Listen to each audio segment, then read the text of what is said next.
yummy the recipe today. My menu is sinigang na baboy. Ayan guys, oh.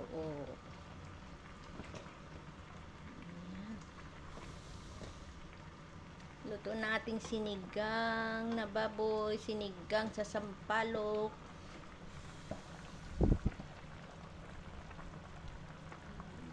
May radish, talong at kangkong.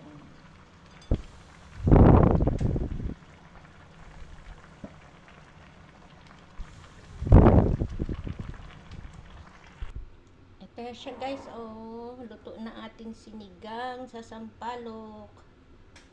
Yan ang finished product. Ito yung sa kawali. Ayan. Thank you for watching mga ka-followers ko dyan, mga kabista ko dyan. Thank you. Sinigang for tonight. May menu. Yummy, yummy, yummy, yan.